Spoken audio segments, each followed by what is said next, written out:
কেউ যদি দুনিয়াতে ভালো কাজ করে আর যদি বলে আখেরাত হতেও পারে নাও হতে পারে, দুনিয়ার সব ভালো কাজ বরবাদ হয়ে যাবে। বলেন আপনার আখেরাত কি হতে পারে না নিশ্চিত হবে? কেউ যদি বলে আখেরাত হতে পারে নাও হতে পারে, তার আমল নামা সব বরবাদ, ভালো কাজ করলো বরবাদ, কারণ তার আখেরাতের প্রতি ঈমান নেই। আল্লাহ তাআলা বলেন وَإِذَا قِيلَ إِنَّ وَعْدَ اللَّهِ حَقٌّ وَالسَّاعَةُ لَا رَيْبَ فِيهَا قُلْتُمْ مَا نَدْرِي مَا السَّاعَةُ إِن نَّظُنُّ إِلَّا ظَنًّا وَمَا نَحْنُ بِمُسْتَيْقِنِينَ।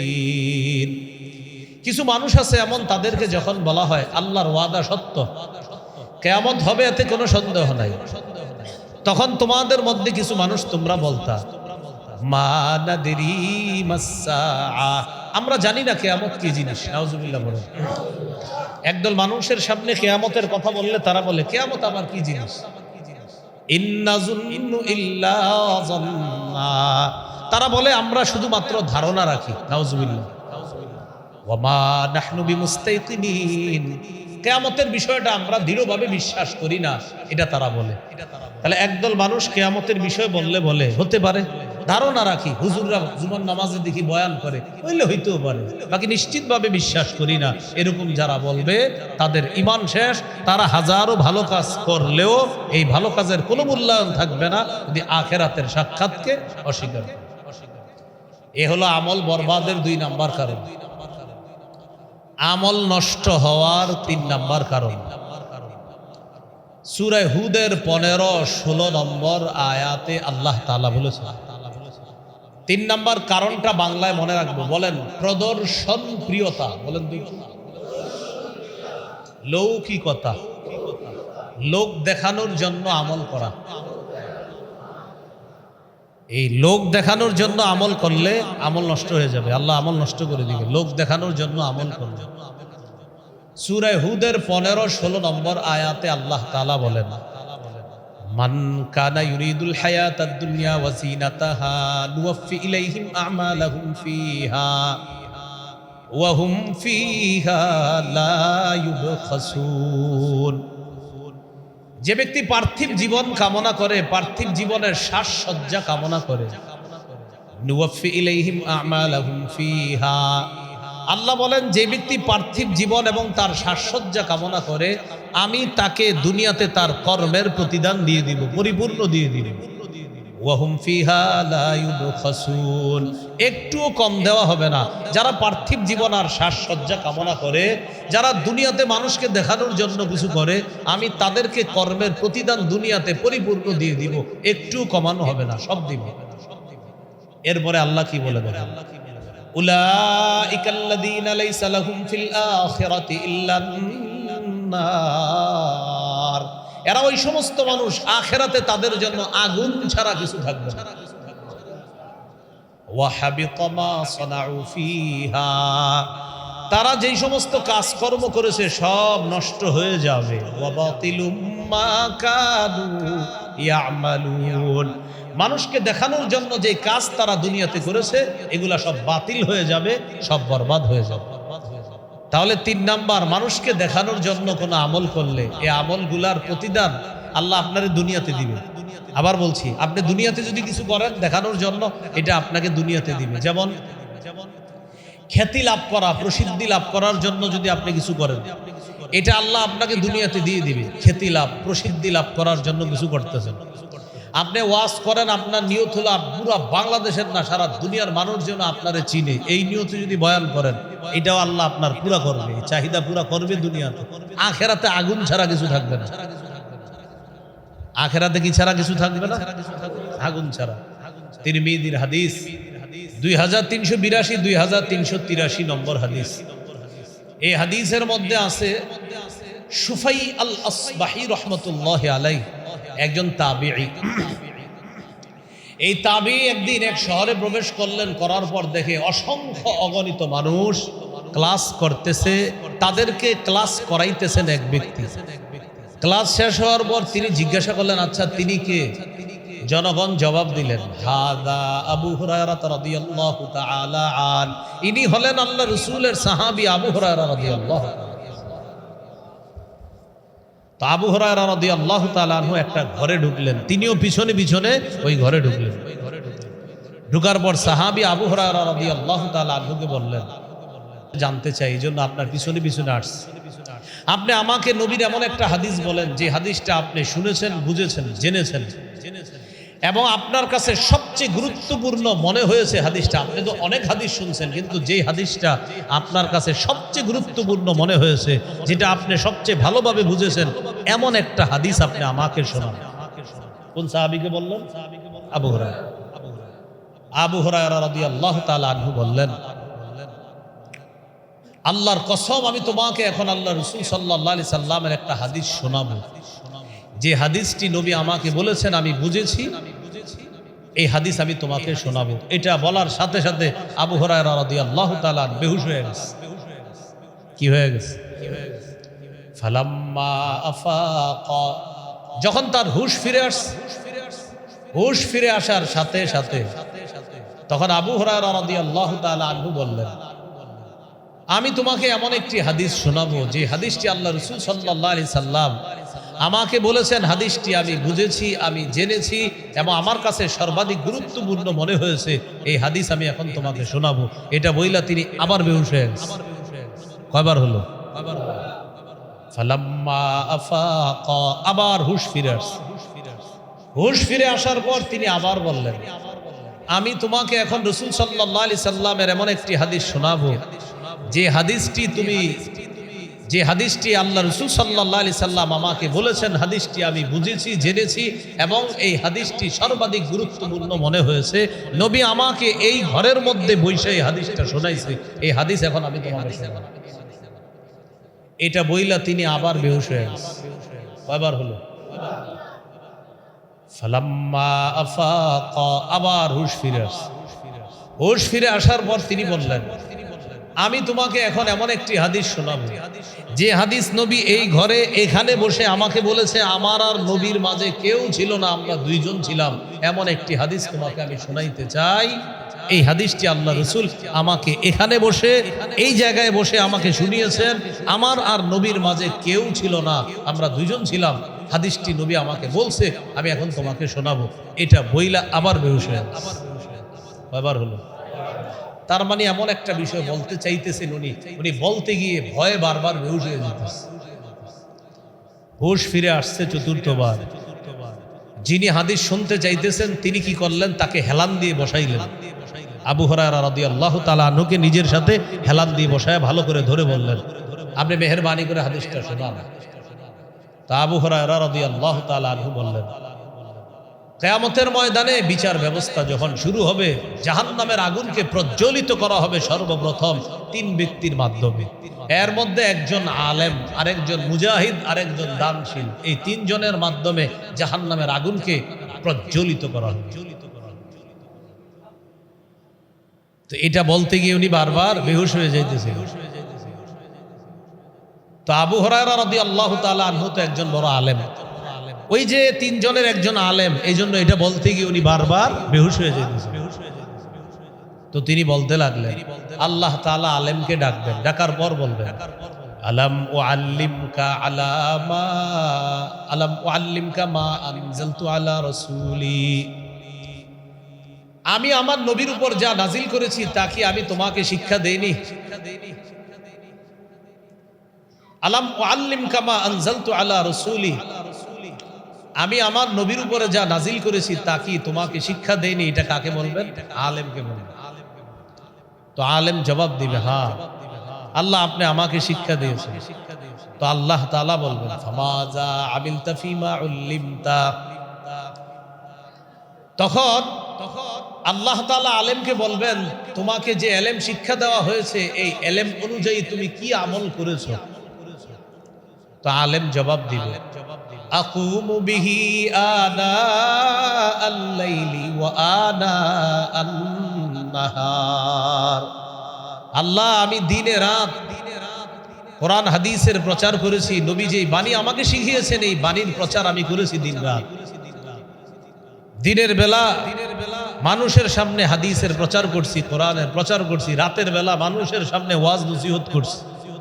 আল্লাহ বলবেন আমি সব জানি, তুমি যে মানুষের সামনে কোরআন হাদিস প্রচার করছো এটা কেন করছো সেটা বলো। ওই ব্যক্তি বলবে আল্লাহ আপনাকে খুশি করার জন্য। আল্লাহ বলবে কাযাবতা, তুমি মিথ্যা কথা বলে। লিয়ুকাল ফুলানুন কারিউন, মানুষ যেন বলে ওমকে বড় আলেম, বড় কারি সাহেব। এই নিয়তে তুমি কোরআন সুন্নাহ মানুষের সামনে প্রচার করছো, জাতি যেন তোমাকে বলে বাবা এত বড় হুজুর কি আর দুনিয়াতে হয়। এই নিয়তে তুমি করছো, আমাকে খুশি করার জন্য করেছো যে বললা, এটা তুমি মিথ্যা কথা বলছো। আল্লাহ যখন তাকে বলবে তুমি মিথ্যা কথা বলেছো, সাথে সাথে ফেরেশতারা বলবে কাযাবতা, হ্যাঁ তুই মিথ্যাবাদী, মিথ্যা কথা বলছো। আল্লাহ বলবে তুমি মিথ্যা কথা বলছো, ফেরেশতারা সাথে সাথে বলবে হ্যাঁ হ্যাঁ তুমি মিথ্যাবাদী। আল্লাহ বলবেন যাও, ওই যে জাহান্নামের দিকে যাও। সুহিবা বিহি ফি ওয়াজহিহি আলান নার, মাথা নিচে পা উপরের দিকে দিয়ে তাকে হেসরাইতে হেসরাইতে এইভাবে জাহান্নামের দিকে নিক্ষেপ করবে। মুজাহিদ আসো, তুমি জিহাদ করছো কেন বলো।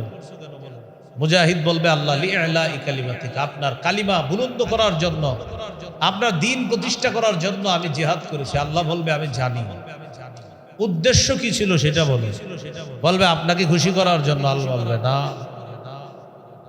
মানুষ যেন তোমাকে বড় বীর বাহাদুর মুজাহিদ বলে, এই নিয়তে তুমি জিহাদ করছো। তুমি দ্বীন প্রতিষ্ঠা করার জন্য করছো, তবে তোমার নিয়ত ছিল মানুষ তোমাকে বলবে বাবা কত বড় পালোয়ান মুজাহিদ, এই নিয়তে তুমি জিহাদ করছো। তোমার দুনিয়াতে মানুষ অনেক মুজাহিদ বলছে, তোমার এই চাহিদা আমি পূরণ করছি। কারণ এই যে সূরা হুদের আয়াতটা শোনাইলাম, যারা দুনিয়াতে দেখানোর জন্য কিছু করবে আল্লাহ তাদের চাহিদা পূরণ করে দিবে। তোমারে বড় মুজাহিদ বলবে, এটা আমি তোমার চাহিদা পূরণ করেছি। ওই ব্যক্তি বলবে আল্লাহ আমি আপনাকে খুশি করার জন্য করছি। আল্লাহ বলবে কাযাবতা, মিথ্যা বলছো। মানুষ যেন তোমাকে মুজাহিদ বলে, ফেরেশতারাও সাথে সাথে বলবে হ্যাঁ হ্যাঁ হ্যাঁ তুমি মিথ্যা কথা বলছো। এই ব্যক্তিকেও বলা হবে যাও জাহান্নামের দিকে যাও। ওই যে হুজুর যাইতেছে তুমিও যাও, দুইজন। এবার ডাকবে দানশীলকে, দানশীলকে ডেকে বলা হবে তুমি কেন দান করেছো বলো। ওই ব্যক্তি বলবে আমি দান করেছি আল্লাহ আপনাকে খুশি করার জন্য। আল্লাহ তাআলা বলবে না তুমি এই জন্য দান করো নাই, তুমি দান করেছো মানুষ তোমাকে বড় দাতা বলবে।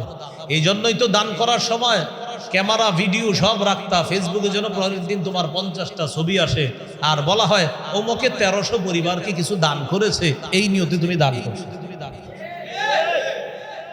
তো তোমার নিয়তটা পুরা করেছি আমি আল্লাহ। তোমার দুনিয়াতে মানুষ বহুত দানশীল বলতো, তুমি বাংলাদেশের 10 জন দানবীরের একজন, এই নিয়তে তুমি যদি করে থাকো সেটা আমি পুরা করেছি। যাও, ওই যে দুইজন যেদিকে যায় ওইদিকে যাও, মাথা নিচে পা উপরের দিকে দিয়ে হেসরাইতে হেসরাইতে জাহান্নামে নিক্ষেপ করো। আমল বরবাদের 3 নাম্বার কারণ প্রদর্শন প্রিয়তা, লোক দেখানো 3 নাম্বার কারণ। এটা হলো আমল বরবাদের 3 নাম্বার কারণ, লোক দেখানো, এটা 3 নাম্বার কারণ। এখানে একটা মাসালা মনে রাখা, কেউ যদি আল্লাহকে খুশি করার জন্য ইবাদত করেন, এতে যদি মানুষ প্রশংসা করে ফেলে সেক্ষেত্রে কি হবে? মানে মানুষকে দেখানোর জন্য না, করছেন কার জন্য? কিন্তু মানুষ কি করছে? প্রশংসা। সহিহ মুসলিমের বর্ণনা, এক সাহাবী রাসূল সাল্লাল্লাহু আলাইহি সাল্লামকে প্রশ্ন করলেন, ইয়া রাসূলুল্লাহ, কেউ যদি আল্লাহকে খুশি করার জন্য ইবাদত করে আর বান্দা যদি প্রশংসা করে সেটার কি হবে? নবীজি বললেন, তিলকা আজিলু বুশরাল মুমিন, এটা মুমিনের নগদ সুসংবাদ। মুমিন ইবাদত কার জন্য করছে? এতে মানুষ করছে প্রশংসা। নবীজি বলেন, মানুষ যদি তোমার প্রশংসা করে আর তুমি ইবাদত আল্লাহর জন্য করো, এটা লোক দেখানো হবে না, এটা মনে করবা দুনিয়াতে আল্লাহর পক্ষ থেকে তোমার জন্য নগদ সুসংবাদ। তাহলে মূল বিষয়টা বুঝলাম, ইবাদত করব কার জন্য? প্রশংসা কেউ করুক বা না করুক, আমি আমল করব কার জন্য? কেউ যদি করে ফেলে সেটা কার পক্ষ থেকে সুসংবাদ? আল্লাহ আমাদেরকে বোঝার তৌফিক দান করুন। তাহলে আমল বরবাদের 3 নাম্বার কারণ, লোক দেখানো আমল করা যাবে না, করলে বরবাদ সব। আল্লাহ হেফাজত করে না। 4 নাম্বার শিরিক করা। কি করা? শিরিক করা। সূরা জুমারের 65 নম্বর আয়াতে আল্লাহ বলেন, ওয়ালাকাদ উহিয়া ইলাইকা ওয়া ইলাল্লাযীনা মিন ক্বাবলিক লাইন আশরাকতা লায়াহবাতান্না আমালুকা ওয়া লাতাকুনান্না মিনাল খাসিরিন। নবী আপনার কাছে আর আপনার পূর্ববর্তী যারা তাদের কাছে এই মর্মে ওহী পাঠানো হয়েছে, যদি আপনি শিরিক করেন আপনার আমল নামাও বরবাদ হয়ে যাবে। নবীজিরে আল্লাহ বলতেছে আপনি শিরিক করলে আপনার আমলও অবশ্যই নষ্ট হবে, বরবাদ হবে। তো নবীজি তো শিরিক করবে না। আসলে নবীজিরে বইলা ধমকটা আল্লাহ আমাদেরকে দিতেছে যে দেখো আমার হাবিব, আমার পরে যিনি শ্রেষ্ঠ, এই জগৎ ওই জগৎ সব জগতে আল্লাহর পরে যিনি শ্রেষ্ঠ, তাকে আল্লাহ বলতেছে হাবিব আপনি যদি শিরিক করেন আপনার আমলও বরবাদ হয়ে যাবে। তাহলে একটু ভাবেন, আমাদের তো আমলই নাই, নবীর আমলের শেষ নাই, সেখানে আল্লাহ বলতেছে আপনি শিরিক করলে আমল বরবাদ। আর আমাদের তো আমলই নাই, সেখানে শিরিক করলে থাকবে কি? আল্লাহ আমাদের সকলকে হেফাজত করে। তাহলে শিরিক মুক্ত আমল করা, কি মুক্ত আমল করা? শিরিক মুক্ত আমল। 5 নাম্বার আমল বরবাদ হওয়ার কারণ হলো আল্লাহর নাজিলকৃত কোন বিধানকে অপছন্দ করলে আমল বরবাদ। আল্লাহর একটা বিধানকে আপনি অপছন্দ করেন, ভালো লাগে না, নাউজুবিল্লাহ, আল্লাহর সব কিছু ভালো লাগতেই হবে। আপনার যদি ভালো না লাগে সব বরবাদ হয়ে যাবে। সূরা মুহাম্মদের 9 নম্বর আয়াতে আল্লাহ বলে যালিকা বিআন্নাহুম কারিহু মা আনজালাল্লাহ ফাআহবাতা আ'মালাহুম। এটা এই কারণে যে তারা অপছন্দ করেছে মা এমন জিনিস আনজালাল্লাহ, যা আল্লাহ নাজিল করেছে, আল্লাহর নাজিলকৃত কোনো বিধান তারা অপছন্দ করেছে। ফাআহবাতা আ'মালাহুম, ফলে আল্লাহ তাদের আমলগুলা নষ্ট করে দিয়েছে। বলি নাউজুবিল্লাহ।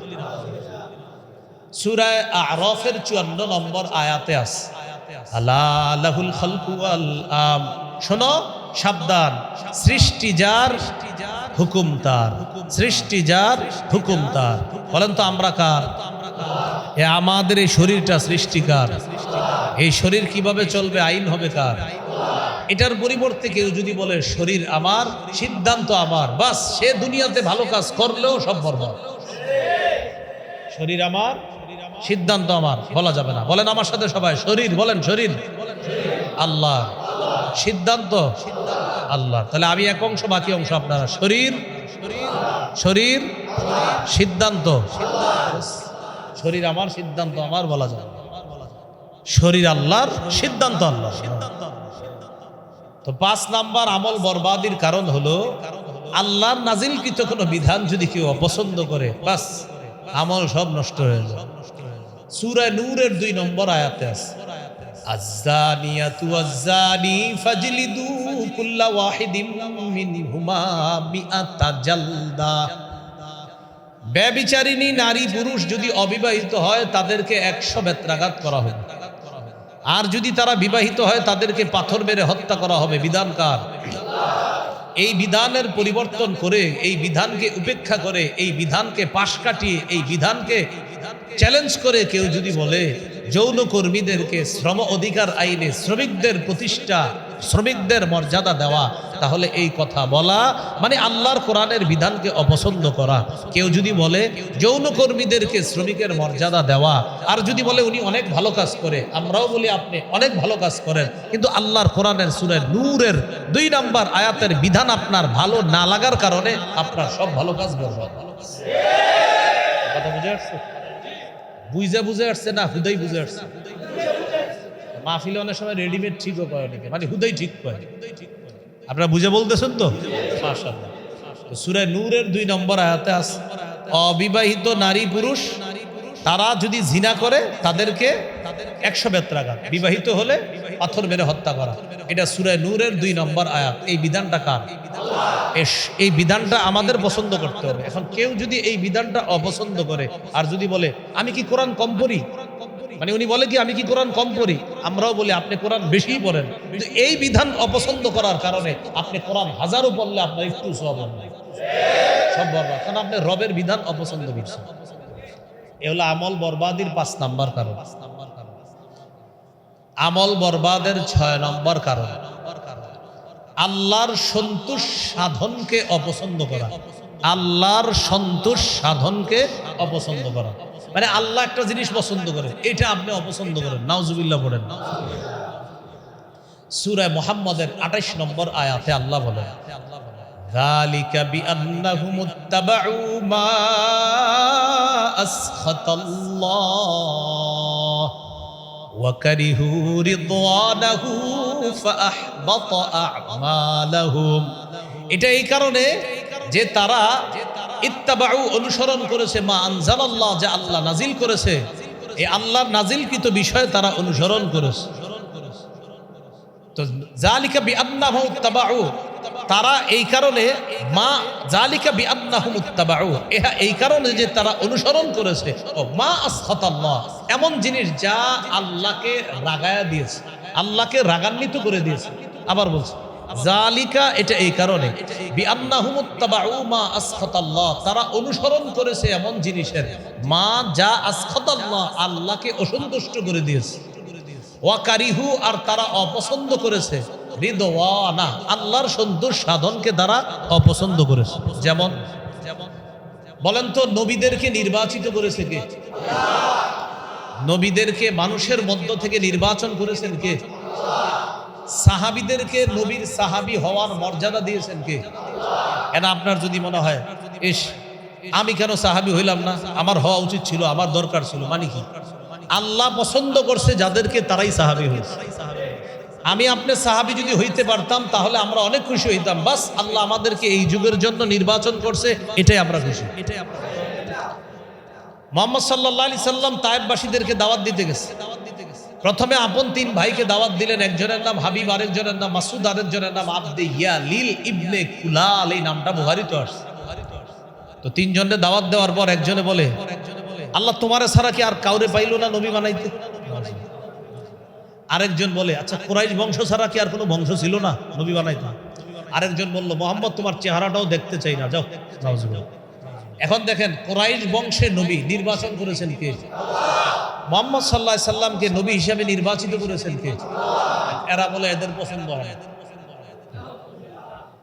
তো আল্লাহর সন্তোষ সাধনকে যদি কেউ অপছন্দ করে, সে যদি হাজারো ভালো কাজ করে, তার সব ভালো কাজ বরবাদ হয়ে যাবে।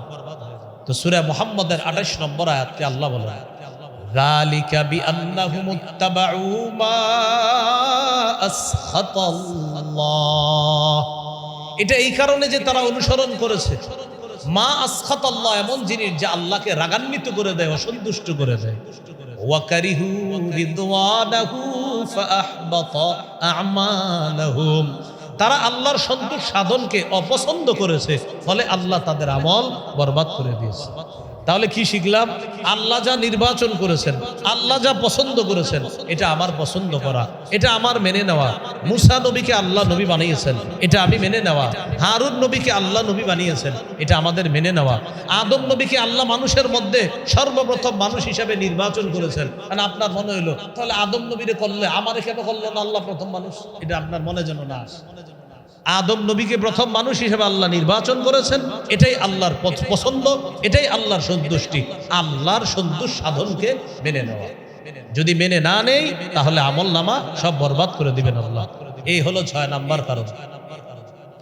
আমল বরবাদের 7 নাম্বার কারণ, কেউ যদি আল্লাহর রাস্তায় বাধা দেয়। নাউজুবিল্লাহ পড়ে।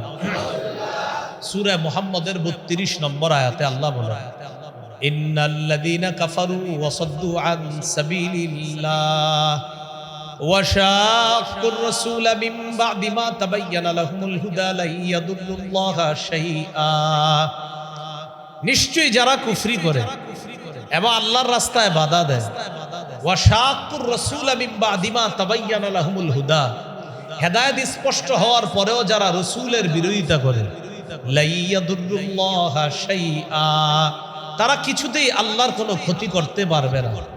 ওয়াসায়ুহবিতু আমালাহুম, খুব শীঘ্রই আল্লাহ তাদের আমলগুলা বরবাদ করে দিবে।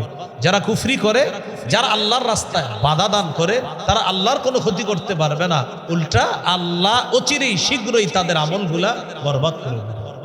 এই হলো 7 নাম্বার।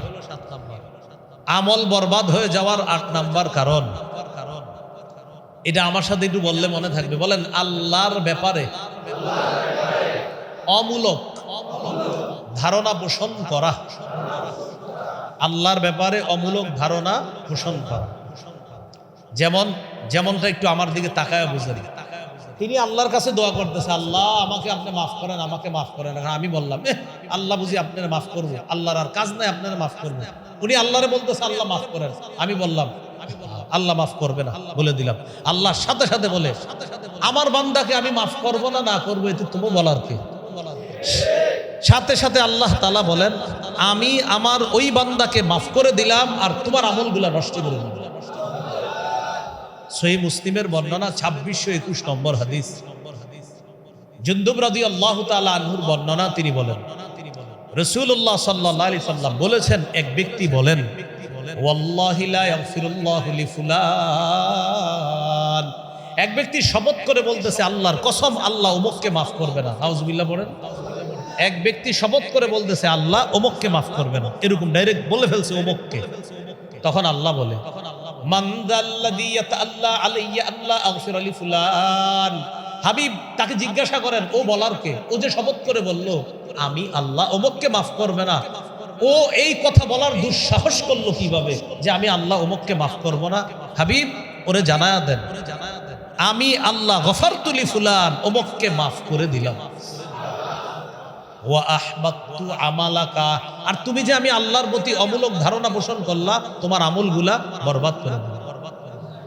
এই জন্য বেশি আমল করলে যেন অহংকারও না আসে, যে আমি তো খুব তাহাজ্জুদ করি, আমি খুব নামাজ পড়ি, অহংকার যেন না আসে যে অমুক তো সারাক্ষণ গুনাহ করে, যে গুনাহ করে তারা ভালো কাজের দাওয়াত দেন, তো এটা যেন না আসে আমি এত ভালো কাজ করি আর ও যে কি করে না করে, এরকম যেন না আসে। বরং ও যে খারাপ কাজ করে ভিতরে যেন আপনার ভিতরে এই অনুশোচনা তৈরি হয়, আহারে আমি নামাজ পড়তেছি, আল্লাহ তৌফিক দিছে, আমার এই ভাইটা নামাজ পড়তে পারতেছে না, হাতে পায়ে ধরে দেখি ওরে নামাজি বানানো যায় কিনা, অথবা এই কথা আশা রাখা ইনশাল্লাহ একদিন নামাজি হয়ে যাবে, এই আশা রাখা। এটা না বলা ও কি ও তো খারাপ মানুষ, ও আর কি, এরকম না।